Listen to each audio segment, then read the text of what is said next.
We're going live.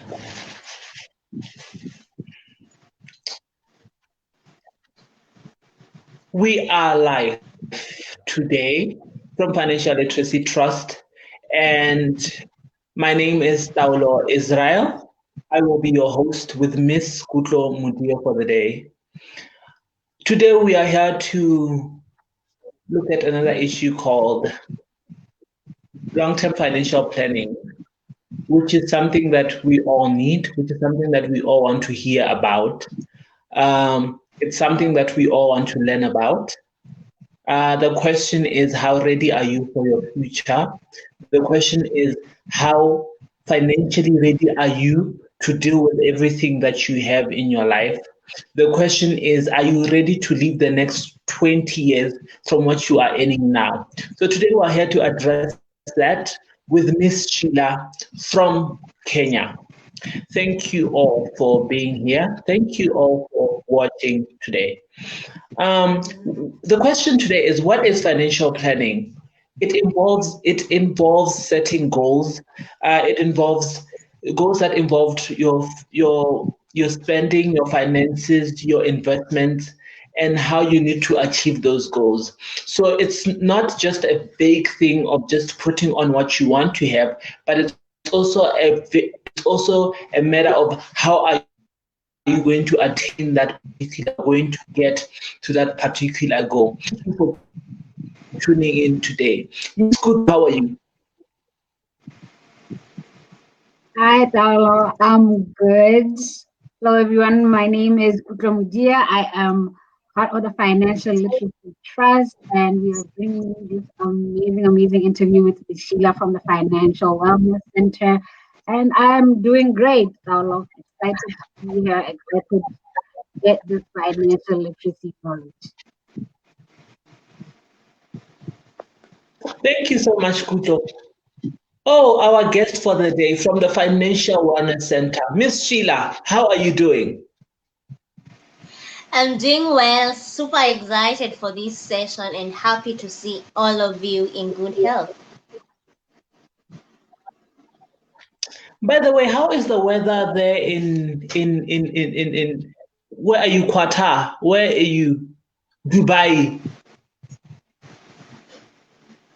The weather is okay. We are grateful for the weather. So yeah.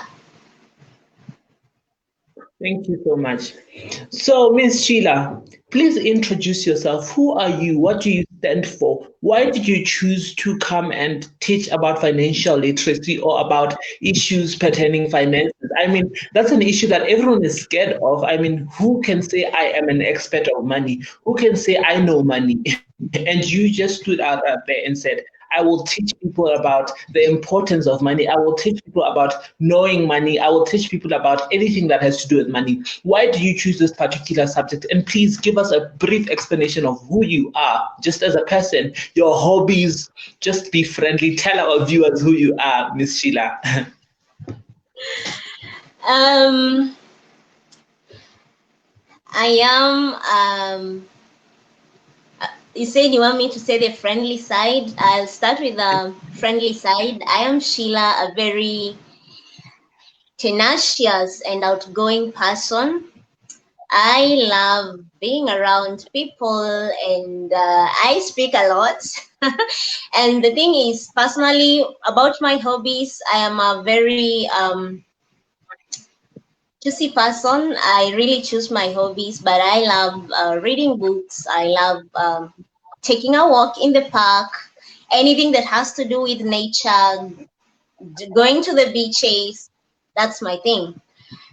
But on the other side, I am a financial educator, and why I chose this subject or topic, first of all, it's one of my purpose. That is what God created me to do.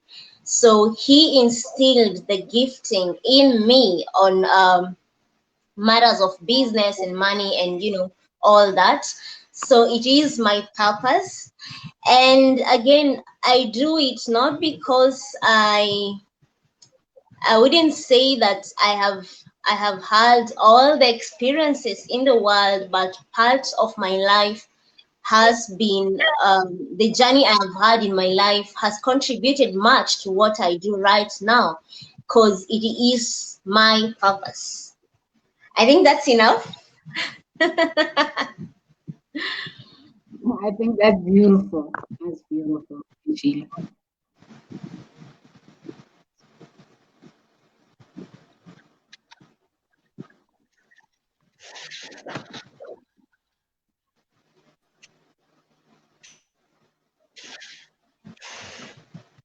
That's amazing, Miss Sheila.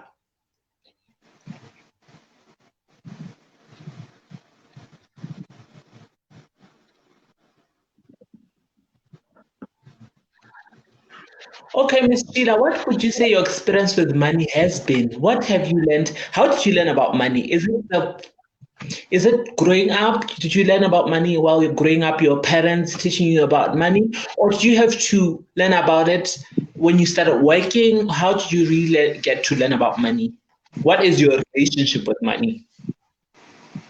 I would say I grew up learning about money. My parents taught me about money, although in an old school fashion. So they taught me at home about money. I need to save, I need to invest. Actually, my first investment, I did it when I was 8 years. And that was courtesy of my mom pushing me to do that. And then Wow. the skill got harnessed while I got in school. As I can remember, while I was in primary, high school, campus level, I really loved business lessons and economics lessons. So all the schooling that I did was in line with finances, not because my parents chose for me, but it's because they were able to see that gifting in me while I was young. So it grew, and I grew in line with that. I studied along that line. And of course, nobody can say they have escaped the atrocities of life when it comes to handling money. I have made mistakes when it comes to handling money, despite having studied about money, despite having been raised by a parent who knew something about money. I have made mistakes, and from those mistakes, they've been part of what Financial Wellness Center is. So it's one side education, another side life experiences, and definitely another side the wisdom of God.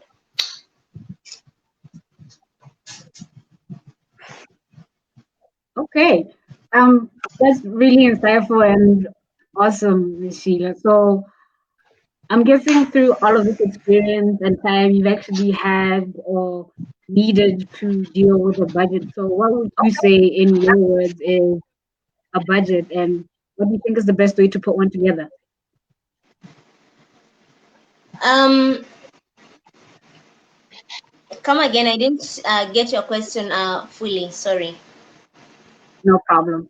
I was just saying that in with all of the experience that you have, and obviously, Mhm, like you said, the mistakes that you've made, you've come mhm. across or needed to work with a budget. So the question was, how or what would you define a budget as, and how do you think is the best way to put a budget together?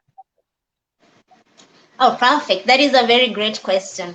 First of all, a budget is the roadmap through your finances, simply put. Okay. Now, I'll give us an example. If, let's say, Israel invites me to Botswana, maybe to the city, Gaborone, I haven't been to Gaborone, right? So what I will do, I will use Google Map once I'm in the city. Maybe he wants me to come to the place where he is, his office. Now, I'll use Google Map, right? And I will, be following Google Map to give me direction, turn left, turn right, stand, make a call, all that. We've used it before. So by following what Google Map is telling me, turn left, turn right, go north, go south, I will be able to safely arrive to my destination, which in this case it's the office where Israel is. Now, the same with the budget. A budget gives you a direction when you are in your financial journey. And you know, financial journey doesn't have a final destination. Until we die, that is when your journey for finances ends. So a budget helps you stick to it and get to enjoy what we call financial freedom. So that simply put is a budget. It guides you, it ensures you don't deviate too much away from your journey or make you delay from arriving to where you want or your destinations, in this case being your financial goals. The second part of the question, I would say the most effective way to create a budget is, first of all, being able to identify your income and expense. As fake. We fake our income, we want to fake our expenses, we want to fake a lot of things. But when it comes to creating a budget, you have to be honest with your income. You have to be honest with your spending. Because once you are able to do that, then you are able to simply create an effective budget that will work for you. Financial advisors like us will be there to give you um, a skeleton on how a budget should be. But I won't come to you and tell you, now show me your payslip. I need, no, no, no, no. I won't tell you, I won't ask you that. I won't Yeah. come to your house and say, okay, I want to see how many things you've bought this week. No, it goes back down to your own personal honesty of simply listing down your income and your expenses. A photo on Facebook cannot create a budget. So we cannot, create a budget from a fake lifestyle we may have put there. It goes back to being honest, then creating it from your honest income and honest expenses. That's what I would say. Awesome, awesome, awesome. You actually covered that question really well. Talo, Thank you.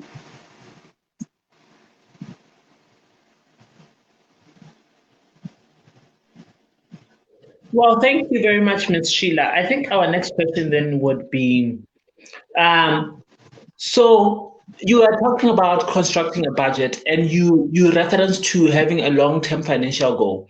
What would you really say a long-term financial goal is, and how does your budget feed into your long-term financial goal?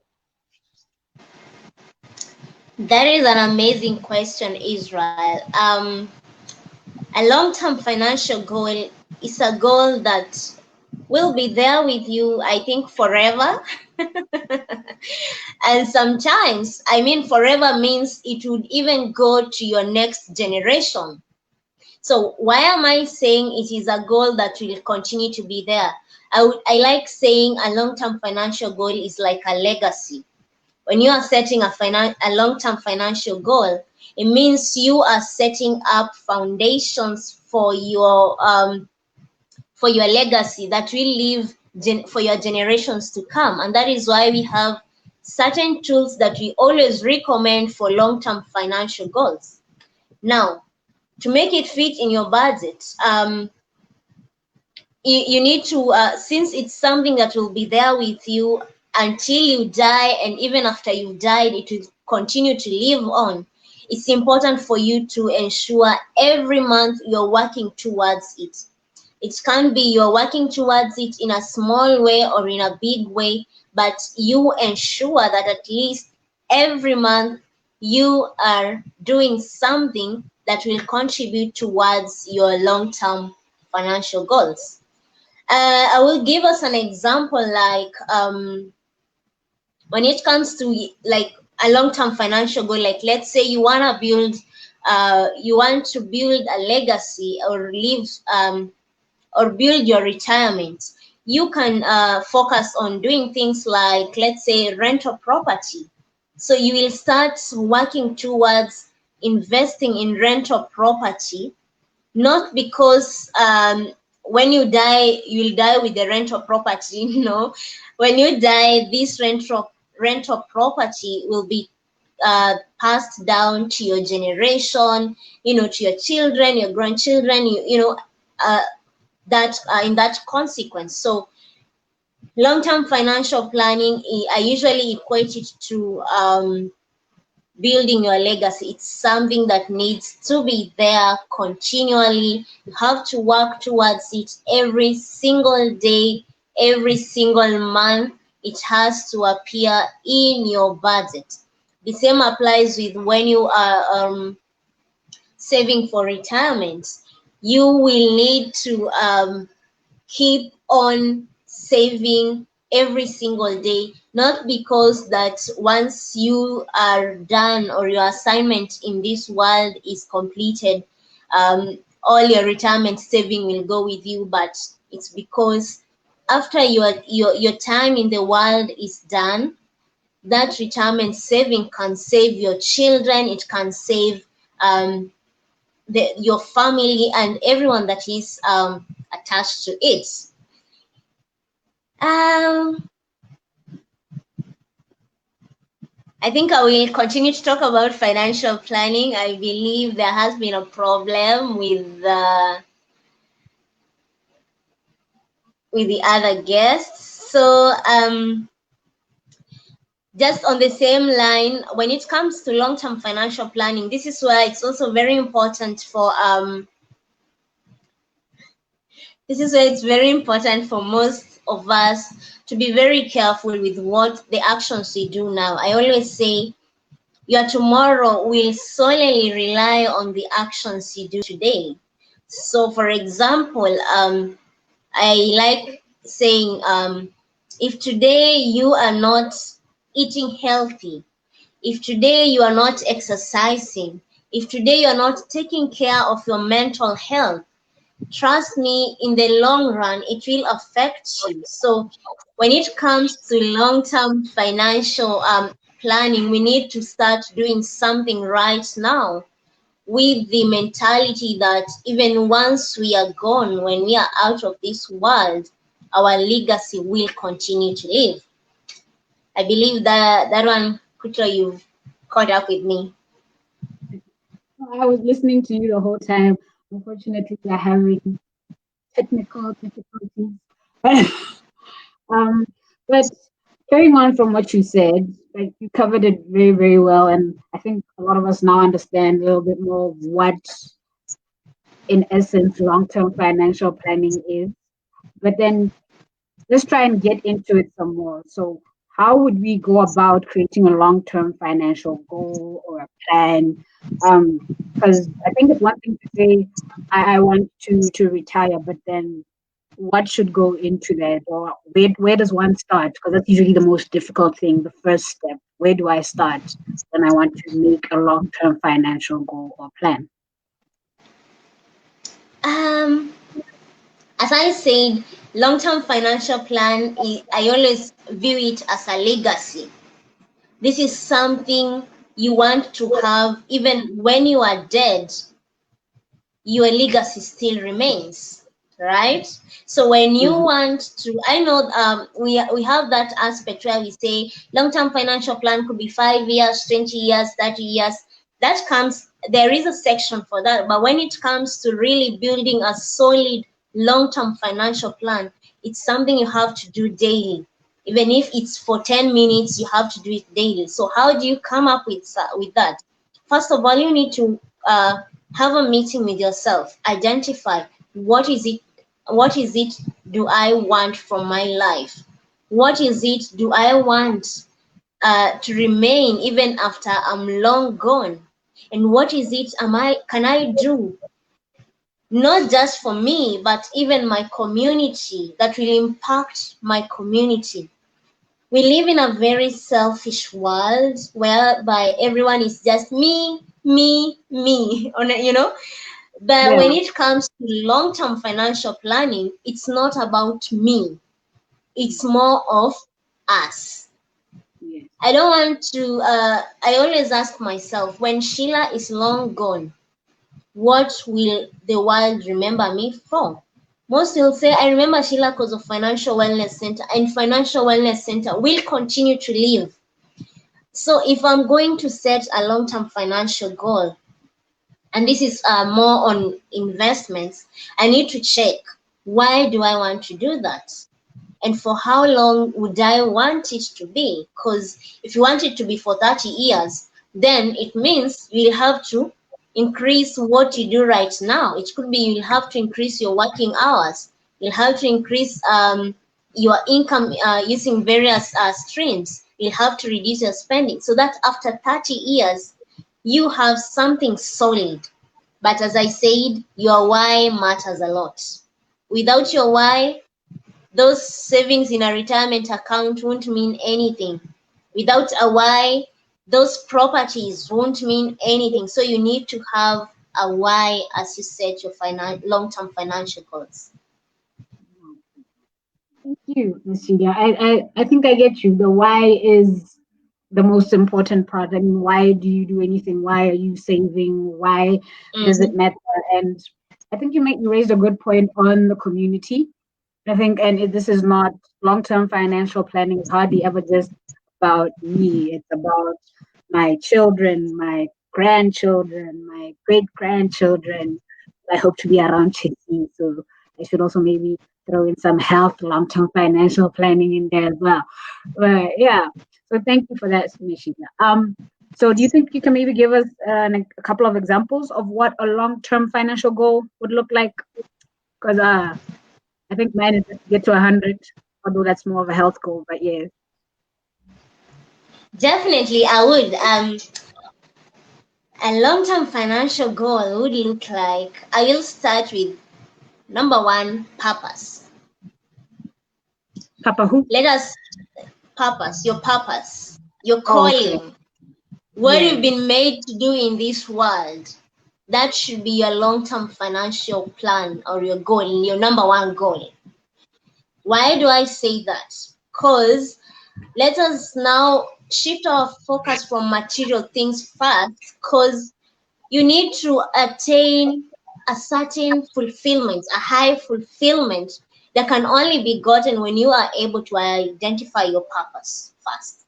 So that should be your long-term financial plan. Number one, you need to identify your purpose or your goal, because as a believer, I know that my gift will create room for me, and as a good person, I need to create wealth for my children's children.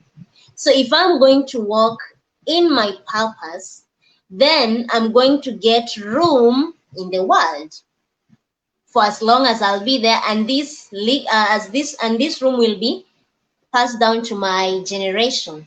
Then thereafter, after you've identified, that is one of the examples. Then the second one, of course, is there are long-term investment tools you can take advantage of, like rental properties, land, real estate, what do we call it, retirement accounts. You can look into securities like treasury bills, treasury bonds. All those, they fall under the category of long-term goals you can have. As I said, you will first have identified your why. Why am I buying this treasury bond for 30 years? It's because I'm investing for my child's education, college education. Why am I building this real estate? Because when I am 60, I want to relocate from the city. I want to go to a very quiet place. Why am I investing in rental property? Because I want my children not to start from zero, but start from somewhere. So those are just some examples. Of course, there are many others, but those are the ones I can highlight for now. Thank you. I think those are excellent examples, and you tied in everything together. Why am I putting away 1,000 into retirement fund so that my children can go to whatever school they want? So that makes sense. Paulo. Okay, thank you so much. Yeah. Now, can we talk about something very important? There's this issue of insurance, and I know in Botswana it's a question of, I mean, not a question, but it's something that is known. It wasn't known back then, but now everyone knows about insurance. So I want you to explain explain to me, because it's part of long-term financial planning, because you need to manage your risk. You need to know that if someone I know dies today and I might be liable to pay something, I have to be able to be ready for that. If I am to lose my house because of a fire, I should be able to, know that I would have something to help me rebuild my house. So insurance is particularly important in a way. But the question is, how important is insurance? Is it always a necessity to have insurance? Is it always necessary to insure everything? Because insurance also, let us remember, it also reduces your income, I know. So what do you look at when insuring things? What should you insure? Because long-term financial planning also involves insurance. Yeah, I think you can address that one. Let me just laugh. I give a joke here. First of all, what you need to insure first is insure your soul. Insure your soul Amen. by let me preach a little bit. You need to insure your soul by getting saved and being in Christ. Then after you've done Thank that, you. that is very important. Then to say insurance is very important, especially life insurance. It's important when I usually say if especially you have a family, you need to invest in life insurance because it will help your wife or your husband and children in case you die. So life insurance is number one. Number two, you need health insurance. No, that is number three. We said soul insurance, then life insurance, then health insurance, because this pandemic has taught us a lot of things. You realize that a lot of people, all of a sudden, you started feeling some fever, and you're like, oh my God, did I get a virus? You It's start the running Rona. to hospital. So, like Rona. with this pandemic, because of the fear, a lot of people have become sickly. You know, you don't Yeah. have the virus, but the fear of it has brought some kind of sickness, and you just find yourself you need to go to hospital, maybe to get some painkiller and all that. So, health insurance is important. And what I would say, why you need to have an insurance, it secures you, as Israel already mentioned. Uh, you need to safeguard yourself from risk. I'm not saying a fire will not happen in the house you've spent 20 years building, right? We are not saying that you won't get an accident and maybe reduce your income earning capacity. We are not saying that you will not have issues, maybe driving your car out there and you just hit on some standing tree and the car crashes, then you have, all that. So it's important to at least insure yourself and just know, don't now put like 90% of your income is going to paying insurance premiums.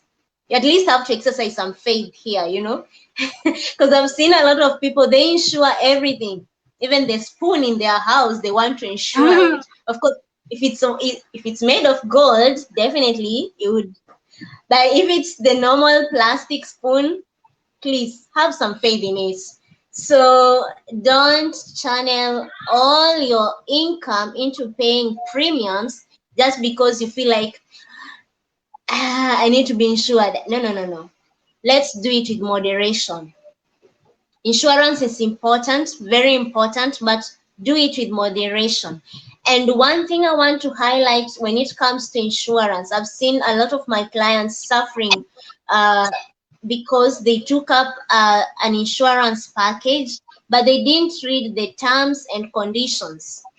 So when the insurance matures or when the time period elapses, they Very are true. Very. expecting to get a certain amount of money, but since they did not read the terms and conditions, they get less than what they get.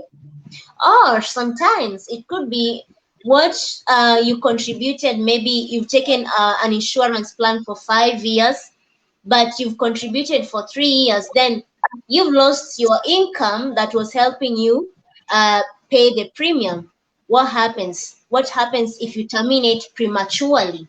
You need to know all that.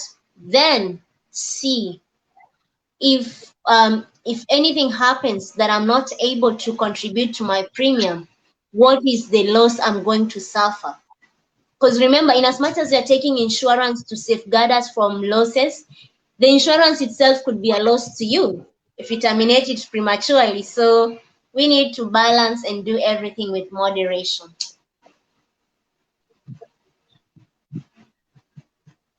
Still digesting?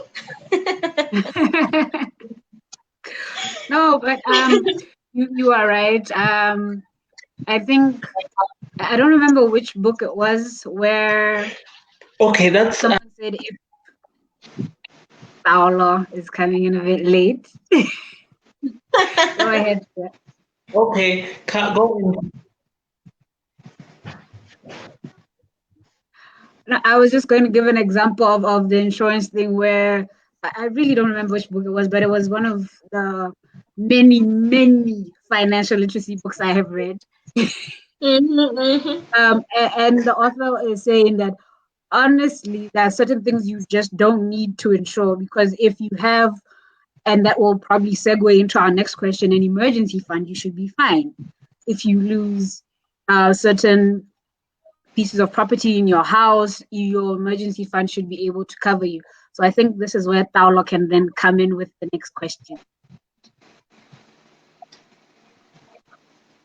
Quito, you can't take in one basket again. Go ahead.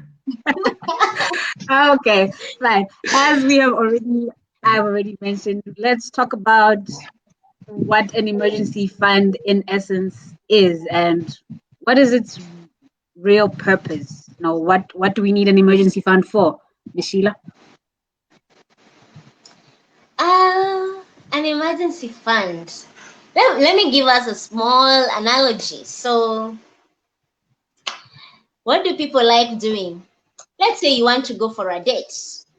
Cool, you've been invited for a date with your crush.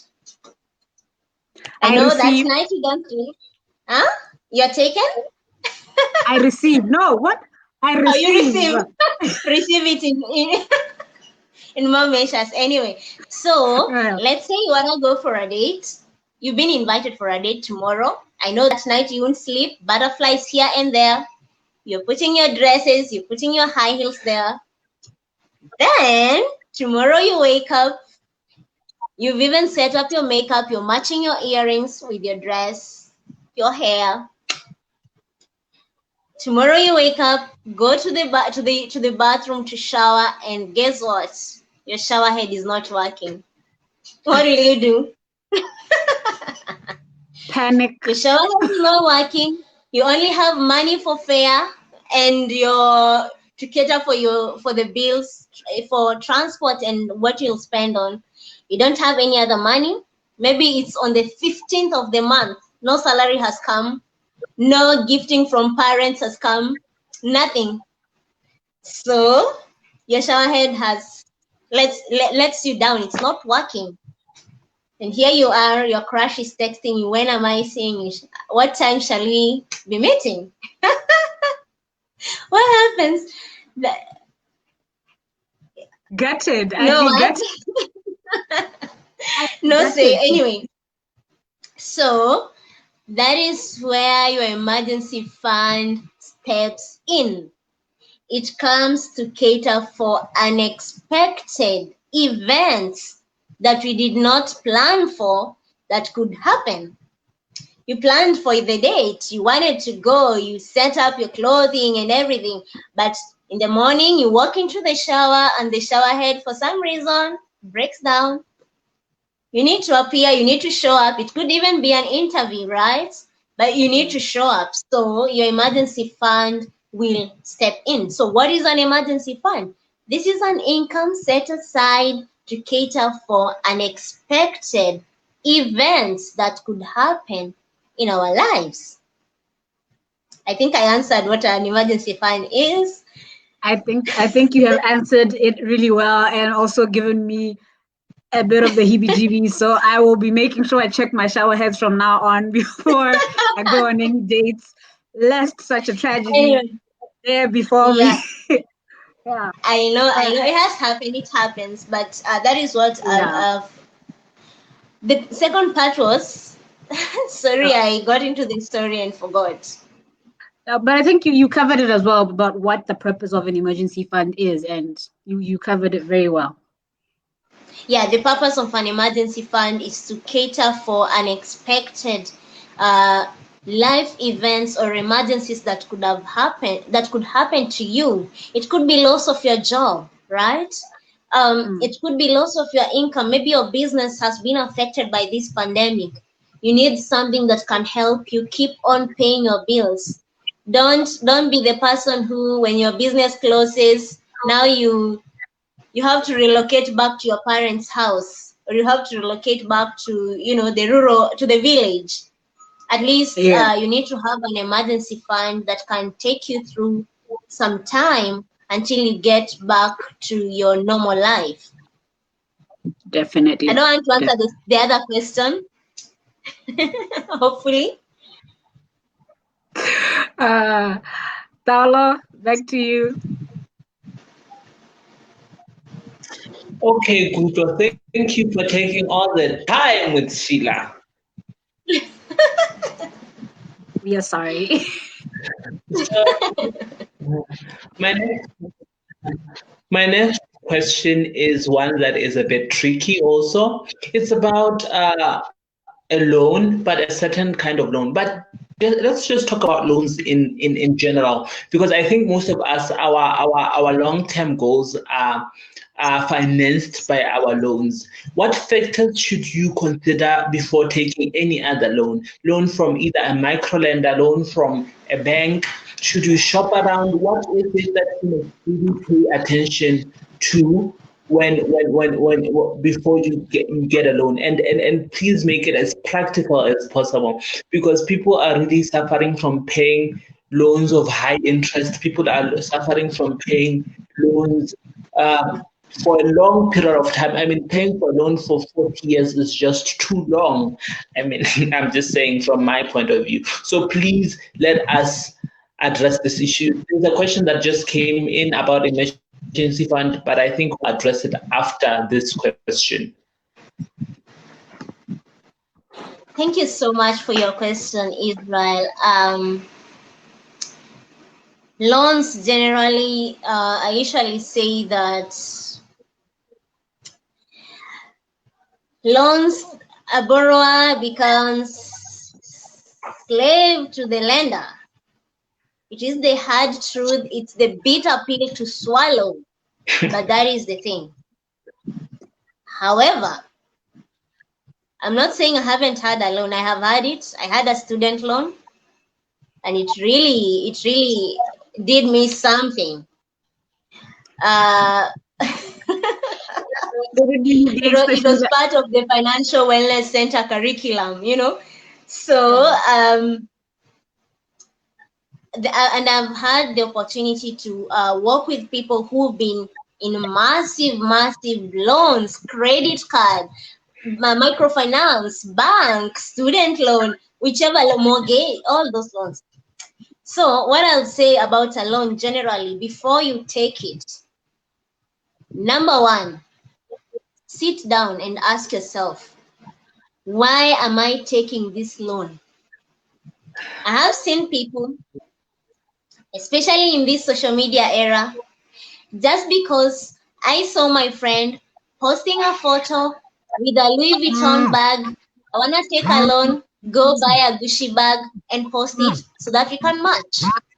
That is not a good reason to take a loan. I've also seen people taking a loan to buy food in the house or for consumption purposes. That is not a good reason to take a loan. So you need to sit down and ask yourself, why am I taking this loan? What will I be doing with this loan? That is part one. Part two, you need to ask yourself, the action that I'm going to do with this loan, is it going to generate me more income, or it's going to lessen my income? Remember, when you take a loan, you will be paying together with interest. So wherever you're going to channel that money, it should be in something that is able to generate value to you. And that is where at some point I don't feel bad having taken a student loan, because it added value to my purpose, right?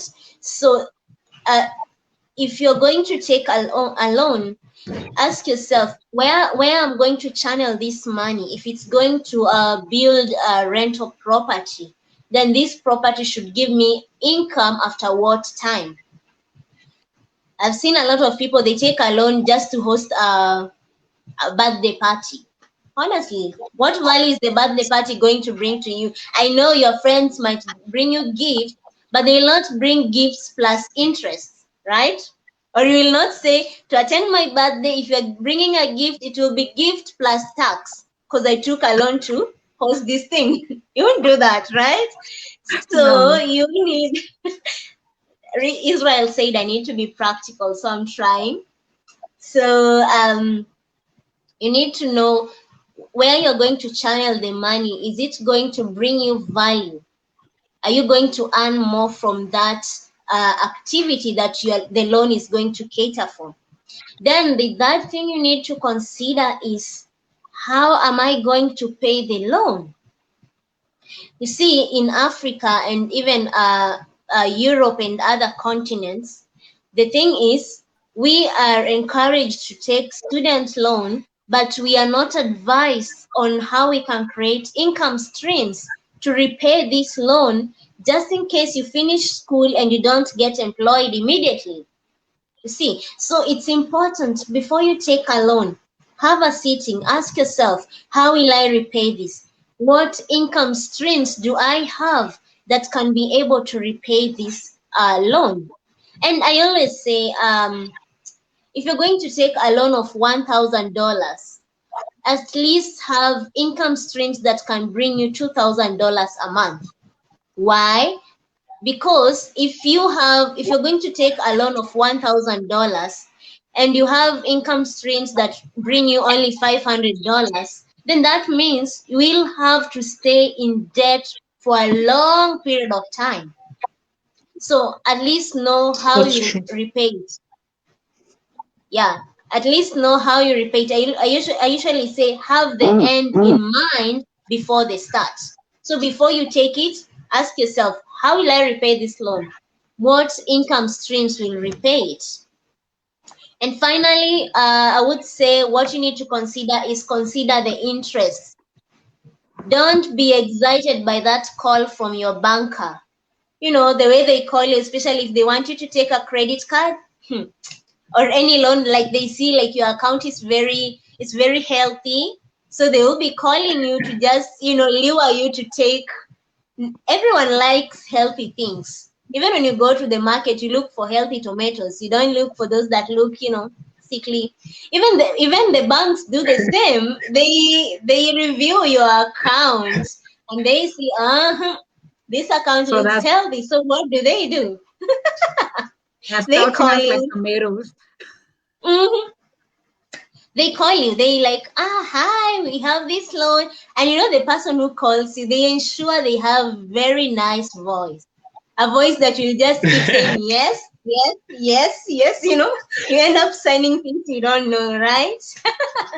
But with that aside, you need to review the interest before you sign up for any loan. Also, before you guarantee anyone. I think, should I talk about loan guarantee, or time is up? I think we're running out of time. You may. Okay, So that is for another Okay, call. okay. That's for another time. Yeah, you need. Um,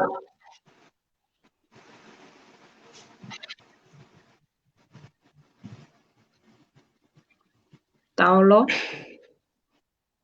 okay, so I think something else we need to, I always say, is if you're going to get a loan, then whatever you're getting the loan for should generate income for you. I mean, I always say Mhm. that I don't like repaying back my loan from my income. Already my income isn't enough for my bills.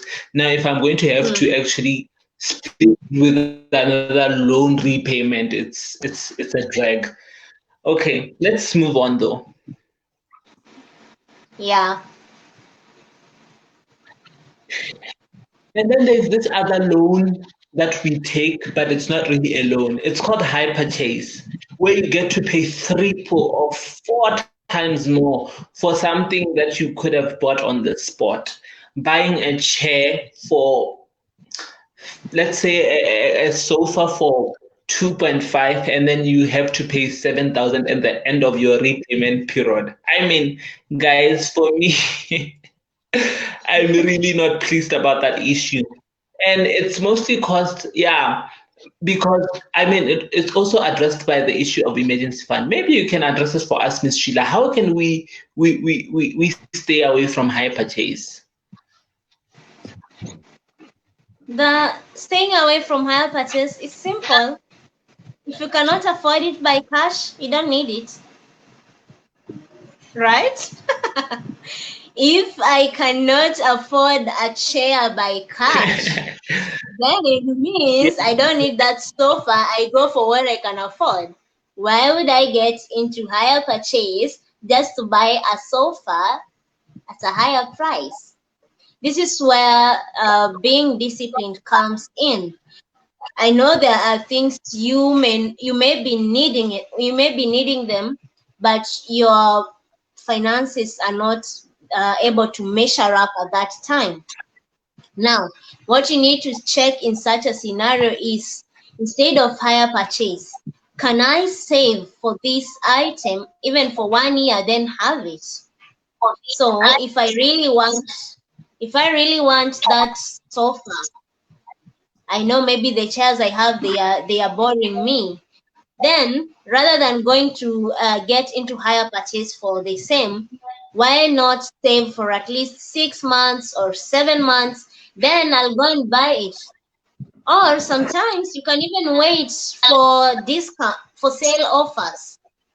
So I think higher purchase is something we really need to stay away from because it's business. And anyone in business, even me, I'm in business.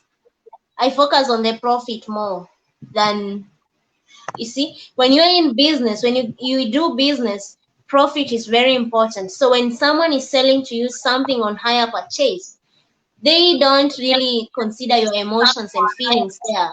They are into business. They are focusing on what they can earn from you buying in that model. So higher purchase, I always say, if you cannot buy it on cash, then consider saving up for it. It doesn't hurt to save for 1 year, then buy, right? Even if it will be out of fashion, you will have satisfied your need. You will have achieved a goal, right? It doesn't hurt to go and look for where there's a sale offer to buy the same item. So let's learn to embrace or live within our means. If you cannot afford it that time, then work towards building an income that can afford it instead of wasting your getting into a bondage of paying interest for nothing. Thank you, Ms. Sheila. I think you have answered that question really, really well. And also, to quote a famous, well known financial expert, Jay Z, he said, if you can't buy it twice, you cannot afford it. I think Mm-hmm. since we're almost at the end of our time and we have a question from Star Melody on Facebook, maybe we should address that before we close, and we only had one question left anyway. So Star Melody says, so where do I keep the emergency fund money? It's very important. Thank you so much for that question. What I would say is that it's very important for you to put your emergency fund in an account that is easily accessible. Underline accessible, please.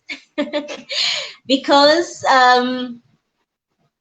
This is because, you know, it's an emergency. You don't plan that tomorrow your car will break down. You don't plan that tomorrow your gas cooker will finish in the middle of cooking a meal, right? But it can happen. So you need to put it in an account that you can easily access. I have seen people who've worked so hard to build on an emergency fund for 9 months, and I really congratulate them on that. But they miss out by putting it in an account they can only access after 3 years. So what happens? They in between, before the 3 years elapses, they lose their jobs. Honestly, you cannot tell your landlord, I have some money in a bank, wait until 3 years, I will pay rent. Definitely no. So you need to put your money, the emergency fund, in a very accessible account. um, Even if it will earn you very little interest, the key point is accessibility. Because an emergency is an emergency. You can fall sick in the middle of the night. We don't need to have to start looking for your those people you have mentioned in your account as to sign for us to withdraw money to take you to hospital. So it needs to be something that can easily be accessed. Even if it earns you little interest, it's okay.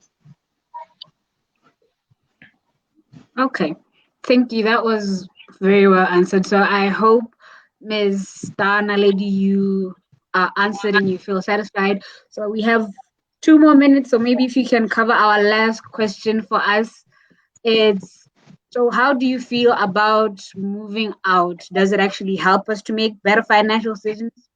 That is moving out of your parents' home. Do you actually think it teaches people responsibilities? What is your take? Remember, 2 minutes. We have 2 minutes, Ms. Sheila.